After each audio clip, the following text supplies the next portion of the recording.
really getting to the crux of things, what is phish? And you probably have a good idea because you're here on the call today, but you've probably heard a lot of buzzwords out there about security flaws within your organization. Things from spoofing to malvertising, maybe your CEO being personified through many forms of email or web-based communication. Really, with all of the names that you see here on the screen, it all comes down to one core central piece of terminology, and that's phishing. We at Area 1 believe that 95% of all breaches, you have some pretty intelligent actors out there on the internet dropping payloads and trying to, maybe in a moment of fallibility, to take action and give them information that can hurt your company's reputation, perhaps hurt financials, other ways of basically compromising your organization in ways maybe you never thought possible. So with that said, in 2018, there are a lot of ways to get phish into your organization if left unprotected. And by far, email is probably the most common vector of attack. We see anywhere between 75 to 90% of all phish at organizations like yourselves receiving traffic in this manner. But now, as phishers are becoming a little bit more intelligent, there are other vectors of attack. So I'll give you some examples here. Through web-based attacks, outside of maybe that corporate email, you may be receiving some phish through something like Facebook Messenger, or maybe through a company Slack channel. And all it takes is one click of that link, maybe through your web browser, to basically compromise your company's information. We see maybe about 5 to 10% of traffic here at Area 1 being compromised through the non-traditional email technique. So, and in another emerging vector, network protection. Imagine that you just worked at Starbucks over a Wi-Fi connection, and unbeknownst to you, because you were in a unsafe Wi-Fi area, a malicious package, a drive-by download may have been put onto your machine. A detonated attack, if you will. And by the time you come into the office after leaving Starbucks, you're now in a situation where, as you continue to work away within your company's four walls at any point during that day, information can then be exfiltrated from your computer outwards to those attackers without even prompting you. So this is another form of phishing coming in through the network vector. And one thing that we'll talk about with Area 1's protection suite is the ability to stop this information by integrating with your corporate firewall. So when we're talking about Area 1, we're going to resonate the three common vectors of attack: email, which we'll be able to stop in its tracks; web protection through a recursive DNS integration; and network, again, by tying into your firewall, if you have one, to be able to stop those automated attacks.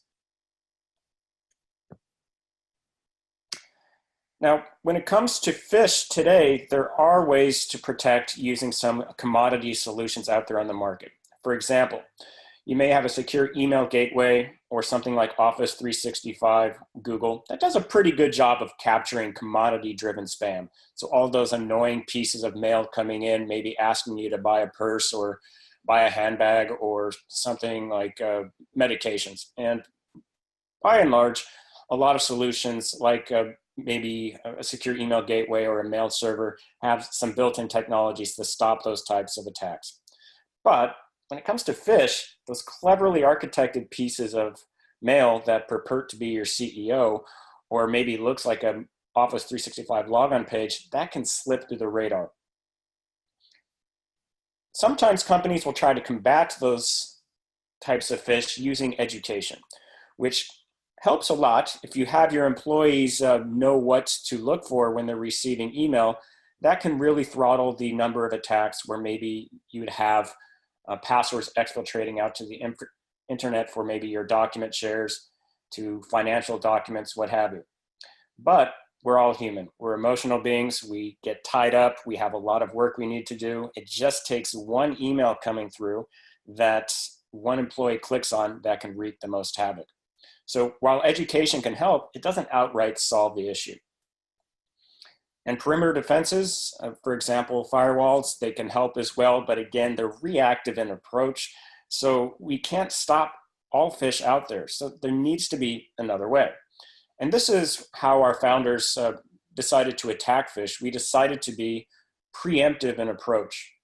And we have a very unique way within Area 1 to stop phish in its tracks. Not by waiting for the phishing attack to have happened, but by actively having a set of web crawlers that are constantly taking a look at the internet and all of the public-facing pages on the internet. Through the course of 2 weeks, we can take a look at the entire internet landscape and be able to very preemptively take a look at some suspicious signatures on web pages. So, for example, let's say that a WordPress site got broken into in the Czech Republic. This domain may be called resetmypassword.cz. Now, on that page, there may be a fuzzy looking Microsoft logo. There can be a credential request for your password username and some funny HTML. Now, with Area 1, we have some machine learning models that will be able to take a look at all of these non-matching pieces of information and be able to come up with a scale of susceptibility to how this attack is a phish. So before an email even gets launched outwards to a recipient, maybe your organization, we'll already have a data warehouse that stops the bad guys in the earliest stage of this kill chain. We have a very comprehensive solution that will be able to protect you if an email does get sent out, maybe pointing to that Czech website. We will also be able to protect you through DNS integration.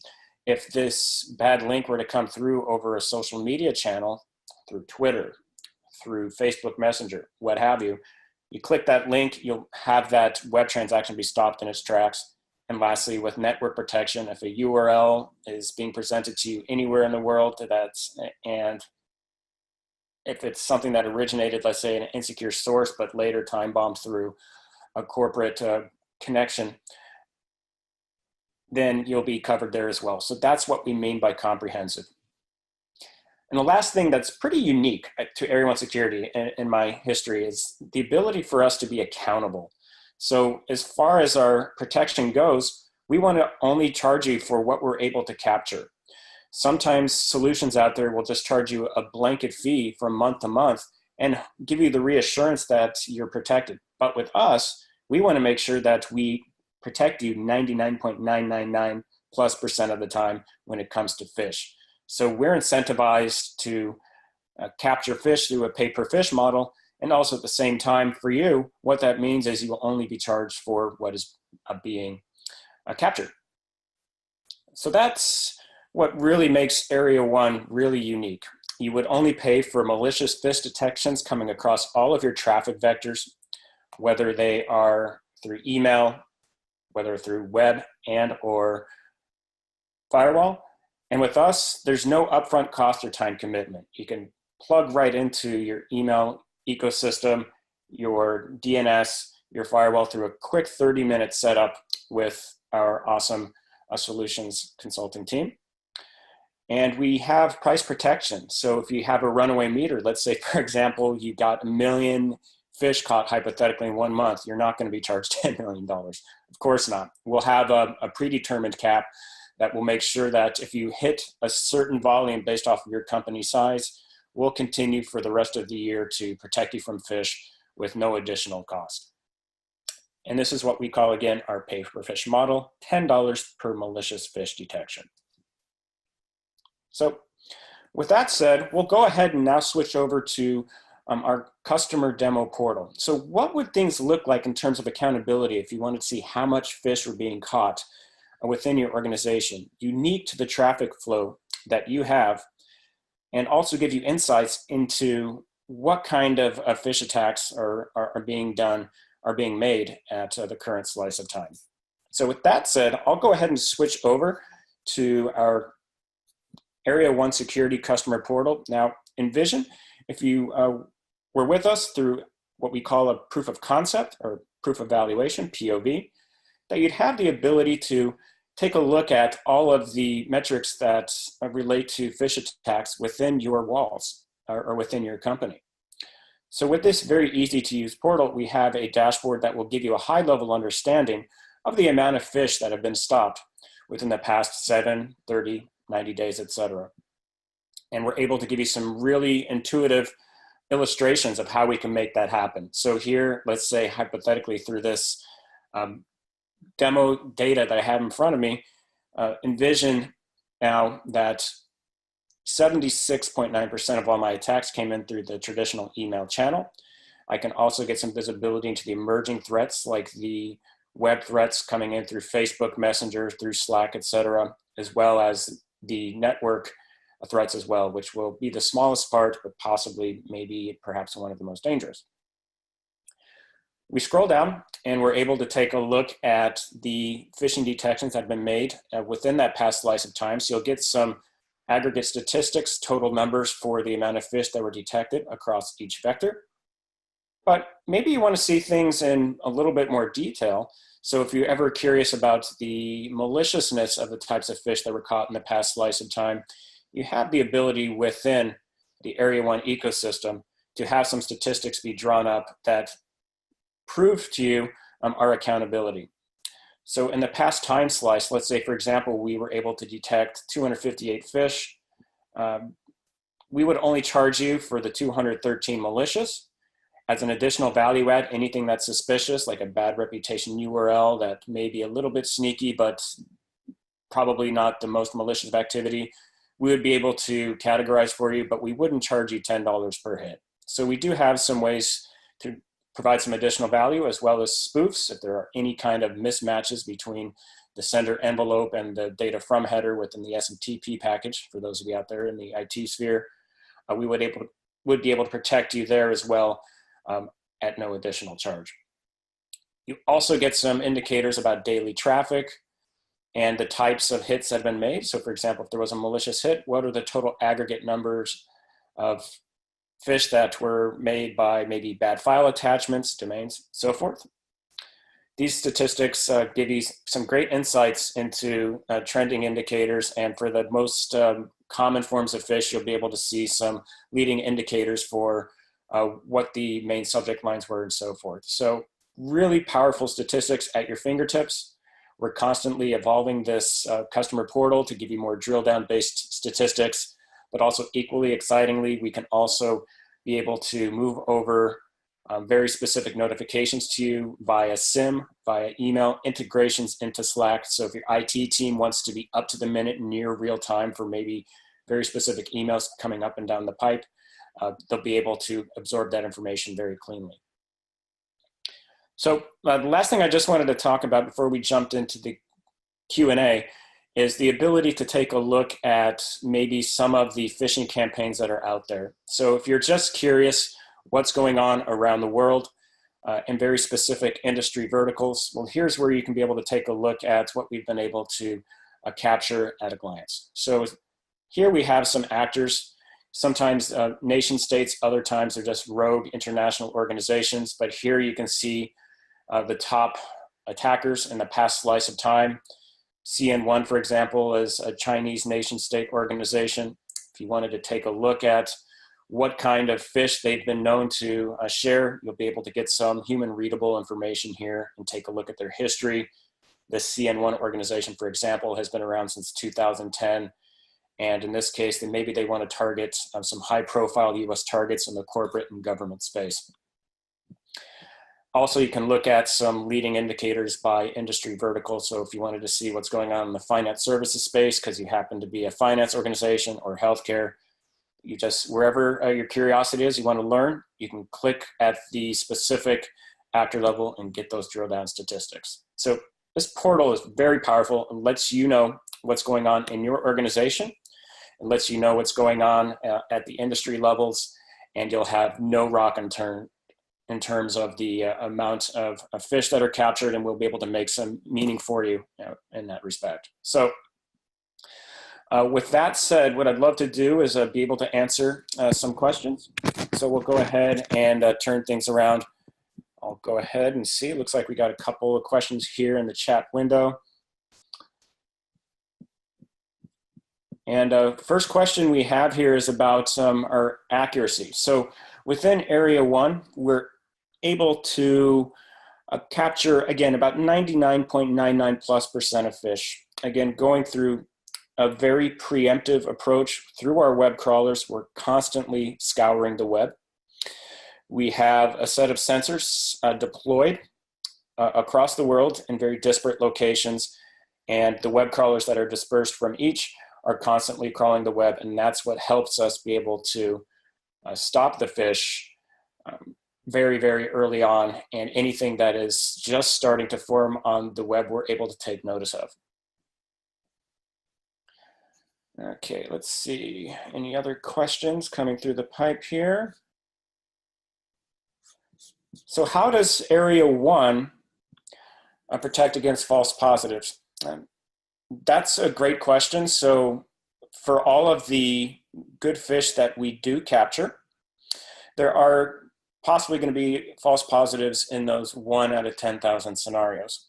So as part of a subscription with Area 1, there would be the ability to share that information back to us to help our machine learners become a little bit more clever, and those false positives will be corrected with utmost urgency very quickly, and that will benefit our entire customer base. So our machine learners never sleep. We do have a very skilled engineering team that's constantly taking a look at patterns, and that's what's able to help us reduce the chance of false positives in the first place.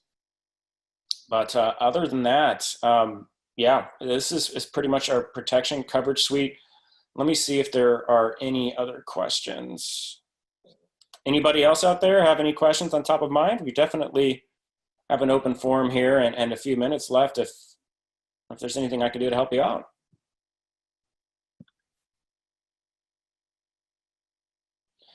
Great. So I've got a question here. Can we discuss the difference between web and network integration? So yes, our web protection is pretty powerful in that we tie in at the DNS level. So imagine that if you wanted to use our recursive DNS service, what we would do is help you continue to resolve internet-based traffic, but we would bolt on a list of malicious URLs from our data warehouse. Very similar to what we do within the email protection sphere, we take those URLs and we're able to create a categorical list so that if you are through your web connection at your company trying to click a link, what we'll do is resolve that host name, and if that host name does happen to match something that's malicious, we'll stop that information in its tracks, and you would receive an error message within the browser that says this is a malicious destination. And that's how we would be able to protect at the recursive DNS level. Now, at the firewall level, we also leverage that same list of URLs, and we send that information over in a text feed to, let's say, your Blue Coat, your Cisco ASA, etc., so that if there are any outgoing calls from your laptop, your desktop machine that are going out to the internet, that information will be stopped in its tracks.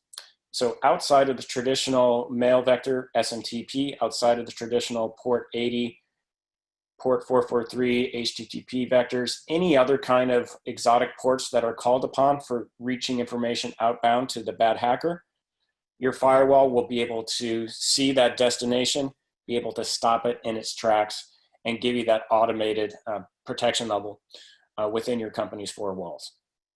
So hope that answers the question. Let's see. All right, looks like we were able to answer some questions here. We'll go ahead and begin to wrap things up here, give you a few minutes back in your day. But I definitely wanted to invite you to take a look at Area 1. And I think there's no better way to do that than by taking a free 15-day trial with us. So with this link you have on the screen, feel free to check this out. We'd love to speak with you and talk about how we can protect your organization through those three vectors, through web, email, and firewall. And if you just want to have an informal discussion, want to bounce some ideas around about phish and how it can be protected, feel free to reach out to me. I'm carl.rogers area1.com. Have one more chat question coming in. And yeah, just another question about web protection. Again, we do have recursive DNS. If you do happen to have your own DNS service, a bind server, we can also feed to you what's known as an RPZ list. Basically what that is, for those not in the super IT sector, that just means we can send you data feeds to any kind of existing infrastructure that you have to let you know about bad URLs. So that's pretty much it. And this was our first Wednesday demo session. I hope this gave you guys a little bit of flavor into the types of protection that Area 1 has. We can tie into what you already have infrastructure-wise, your secure email gateways, your mail servers, your firewalls, your DNS services. Again, if you have any other questions, let me know. More than happy to help you out. So with that said, thank you everybody, and have a great day.